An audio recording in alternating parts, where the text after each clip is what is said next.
Welcome back, detectives. Let's dive into another horrible case. The case of Elizabeth Johnson. Elizabeth Johnson was 23 years old, and her husband, Logan, was 25. They lived in Tempe, Arizona, USA. Although on the surface they appeared to be a happy couple, their reality was much different. Elizabeth's life had been full of hardships, which negatively impacted her relationships. Her parents were addicted to illegal substances and barely cared for her, forcing her to grow up in poverty. Fortunately, her time in this dreadful environment was short-lived. Her mother passed away when she was still young, drowning after losing consciousness from an overdose of illegal drugs. At that time, her father was also in a state of madness and could not help her. A few years later, her father died from liver disease, which was also linked to his addictions. After these incidents, Elizabeth was sent to an orphanage. Several families adopted her, but then returned her to the orphanage. These childhood experiences caused Elizabeth much suffering. She had behavioral problems and was often labeled a problem child.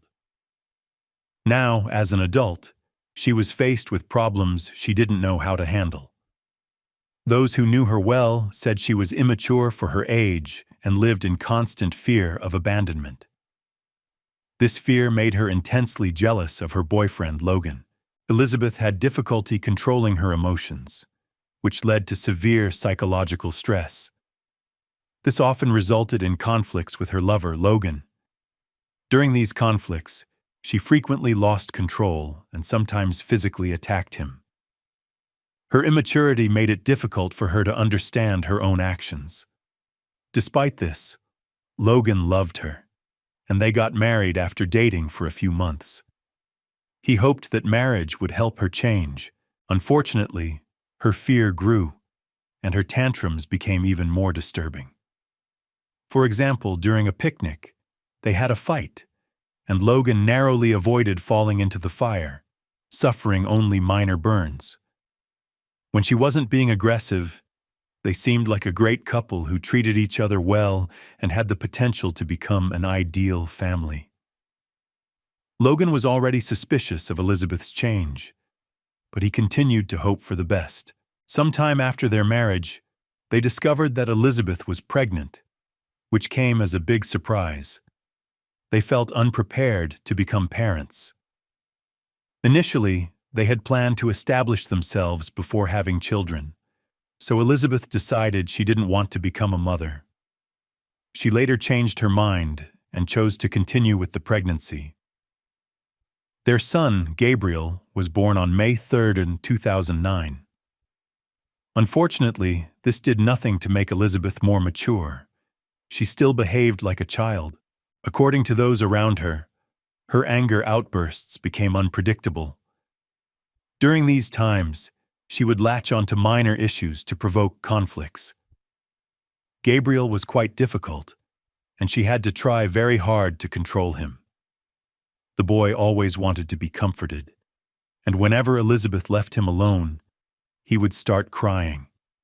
His cries irritated her, causing her to lose her temper and yell. It was a chaotic situation, and Logan tried to stay calm for the sake of the child. During that period, Logan worked hard to support his young family, which often kept him away from home. At home, he always tried to help his wife and take care of the child. He wanted to be close to his son, but Elizabeth's temperament made things difficult. Not only was she as volatile as before, but the baby's constant crying and irritability made her ready to lash out at Logan over minor issues. Her jealousy increased, and she became more suspicious of Logan's interactions with other women. Her fear of being abandoned turned into panic, haunting her. Everything was getting worse and worse. Elizabeth accused Logan of loving their son, Gabriel, too much. She even grew jealous of the child, convinced that Logan loved her less since his birth. During her angry outbursts, her behavior became more extreme. She started smashing things, including household appliances and dishes. On one occasion, she even took a kitchen knife and cut up the sofa and her son's bed.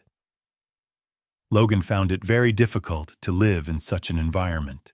During these episodes, he feared for his life and the safety of his son. He wanted to be close to his child, but he didn't want to continue enduring Elizabeth's anger.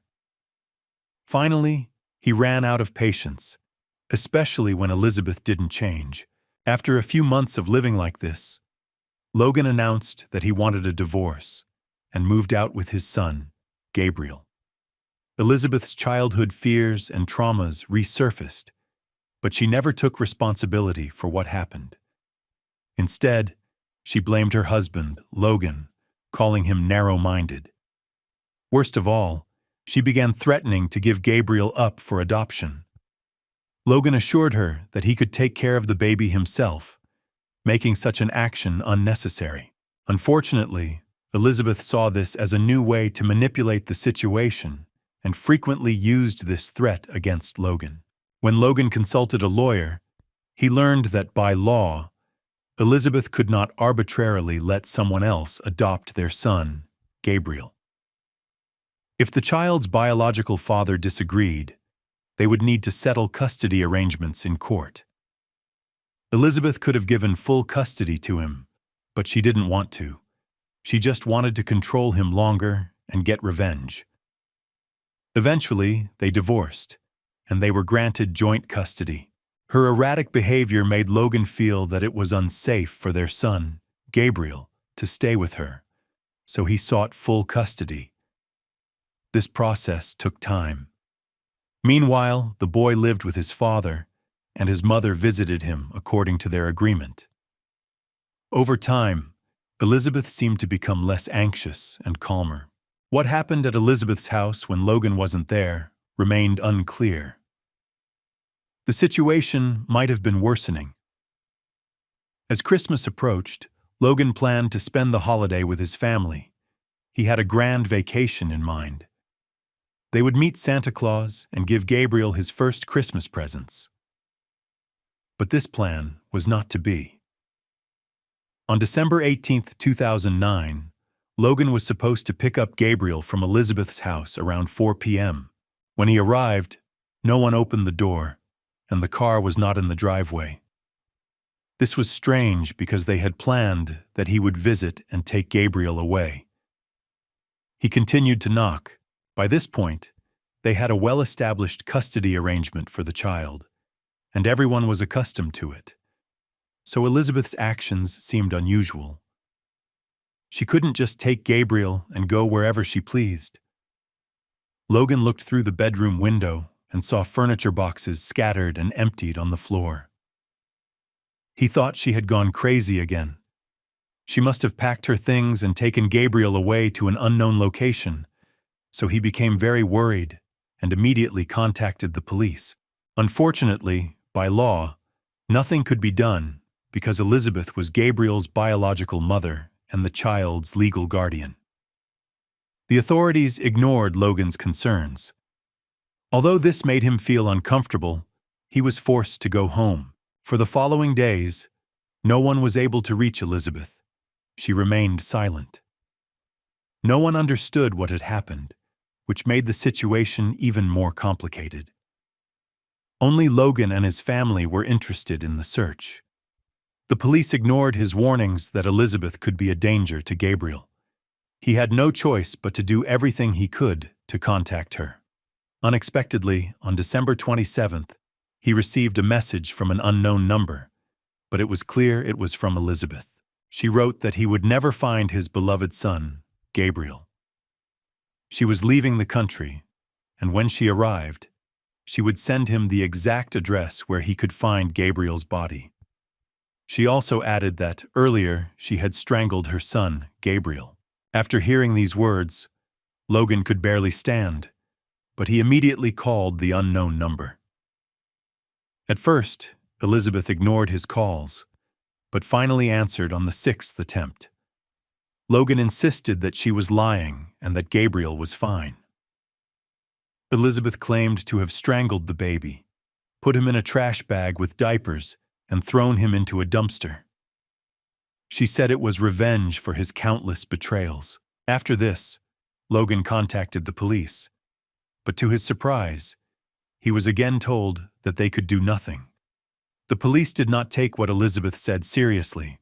The next day, the police got involved because Elizabeth had to attend the final trial for custody of Gabriel. But she did not appear in court as expected. So they started looking for her. They quickly determined she had gone to San Antonio, Texas. Shortly after moving there, she sought employment and attended a nightclub casting to become a dancer. Other dancers remembered her well and identified her from photographs. She was seen attending the casting alone, without Gabriel. After that, she did not appear again. From the first time they met, everyone realized she had a very bad personality. Detectives found that Elizabeth had tried to get jobs at 2 nightclubs at the same time. Her actions became puzzling because she didn't start working at either place. Investigators tried to determine the last time she was with Gabriel before she called Logan to report the murder. From trip records, they learned that on December 27th, she bought a bus ticket traveling between states. Gabriel did not accompany her on this trip from San Antonio to Florida. The investigation brought them to Miami on December 29th, where Elizabeth was arrested at a motel. Investigators questioned her about Gabriel's whereabouts and interrogated her about the messages and a call to Logan. She denied the accusations, claiming she only wanted to annoy him and get back at him. She mentioned she was heading to San Antonio to meet a couple interested in adoption. This was actually about illegally handing over a child to strangers. She claimed that she spent 3 days with them to ensure they were suitable and capable of caring for Gabriel. On the 3rd day, they met at a park, and she gave Gabriel to them, leaving to begin a new life. She couldn't recall their names or contact details. But after some thought, she mentioned that the woman might be named Cheryl. It all sounded unreasonable, and the most confusing thing was that Elizabeth decided to leave Gabriel with a stranger, while Logan wanted to take care of the boy himself. Why was it necessary to separate the child from the father and find another family to raise him? That is illegal. Elizabeth had no answers to these questions. Law enforcement officers searched the San Antonio landfill using specially trained dogs, as there was a chance that the tip given to Logan was true. Gabriel's body was not found there. Authorities then focused their attention on a family suspected of illegally adopting Gabriel. For Logan, this lead was his last hope of finding his son alive. Logan recalled a similar incident 6 months earlier. On that occasion, she had gone to the airport with Gabriel, seemingly planning to start a new life. Luckily, she didn't make it to the plane and was arrested by the police for trying to kidnap Gabriel. Elizabeth recounted that she cried a lot at the airport and then met a 40-year-old woman named Temmie Smith. Seeing her hug Gabriel and cry, Temmie decided to comfort her by expressing sympathy. She confided in Temmie that she felt incapable of being a good mother to her baby. Temmie then asked if she was considering giving her baby up for adoption. At first, she insisted that she wouldn't do it. Despite this, she and Temmie became friends after their encounter.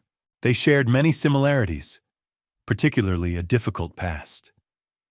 Temmie had worked as a dancer in a strip club and had been married to 2 men simultaneously at one point.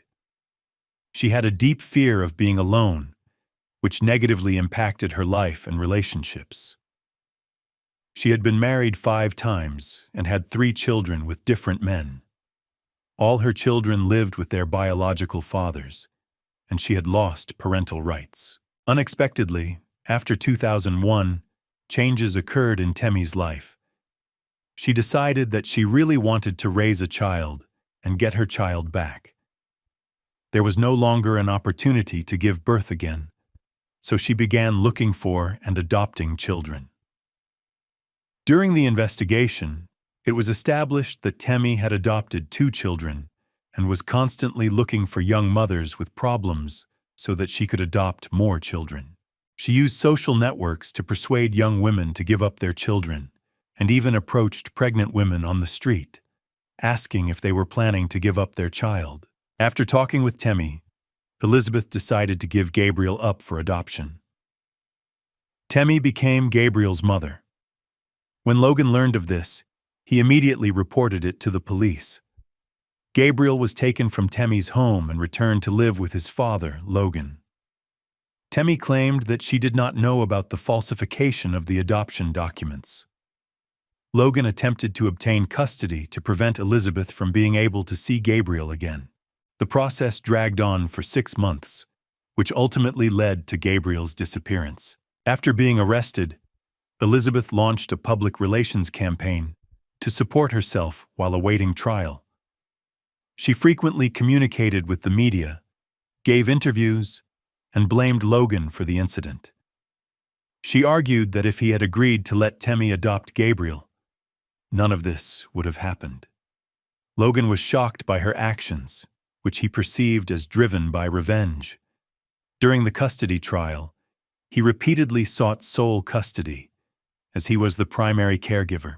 Elizabeth wasn't interested in the boy and just wanted to get rid of him. Despite this, the court awarded joint custody. He tried to challenge this decision, but the court did not agree. After several months, Elizabeth faced multiple charges, including forging Logan's signature on adoption documents.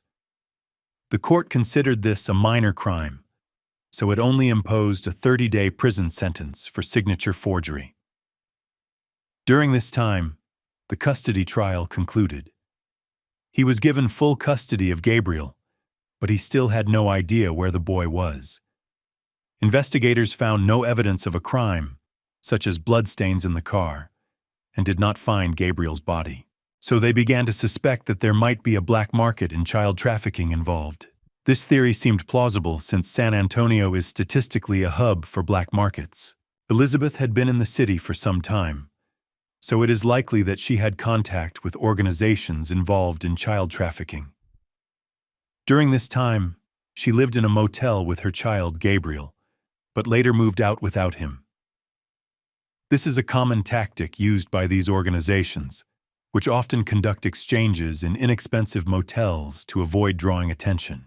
Suspicion was heightened by the fact that Elizabeth had no relatives or acquaintances in San Antonio, suggesting her choice of location was deliberate.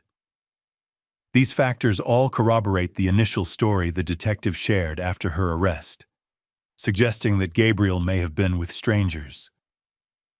The biggest challenge was keeping track of the child, which was almost impossible as he was so young.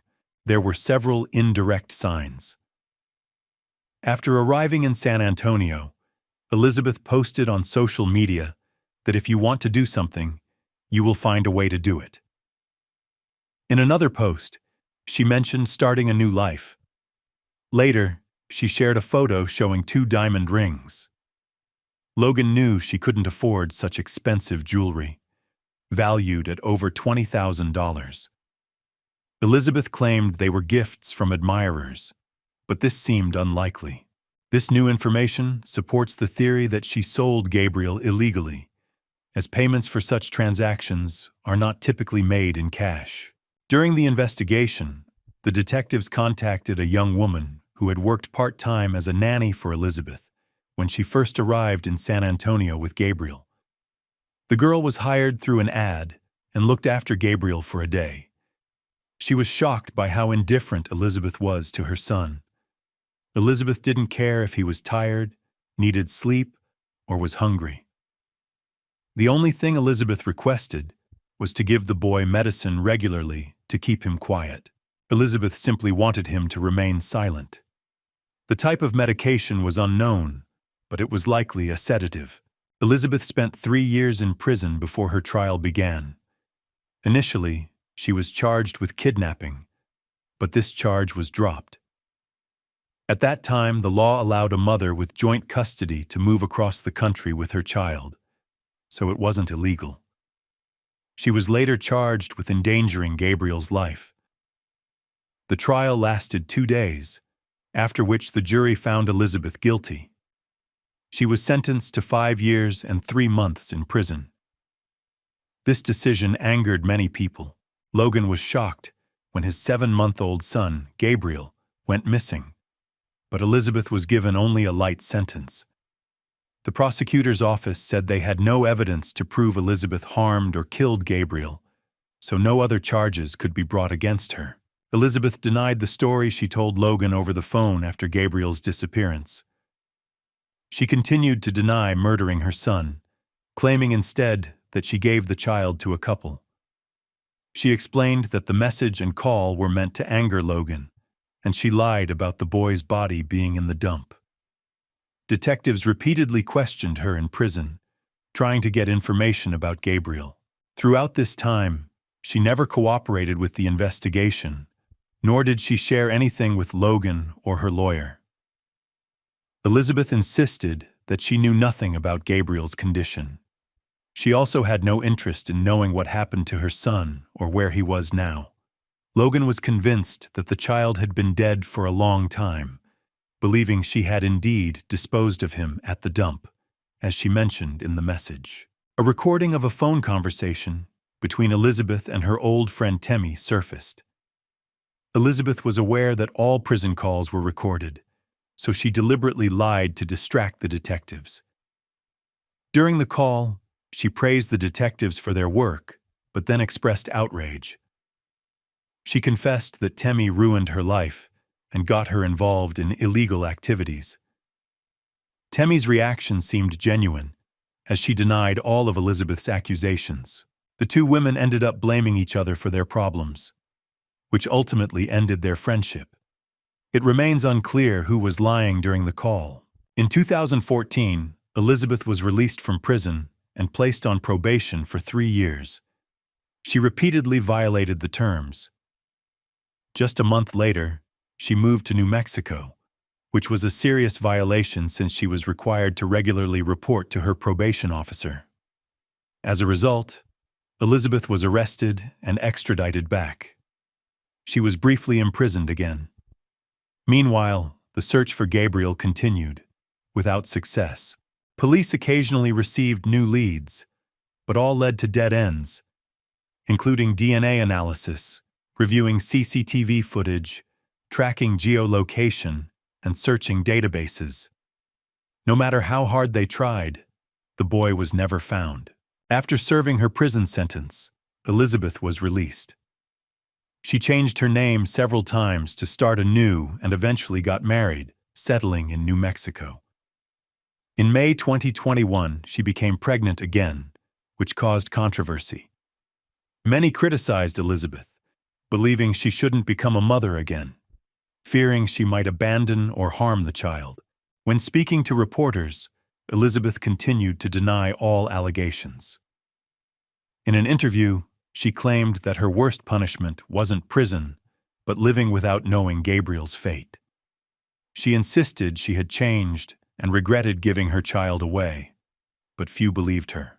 Gabriel's father, Logan, has devoted a great deal of time, effort, and resources to searching for his son. Years later, he had a new family, but he still hoped to find his first child. Although Logan tried his best, the fate of Gabriel remains a mystery known only to Elizabeth. Logan continues to hope that Elizabeth will eventually reveal the truth so he can find his son.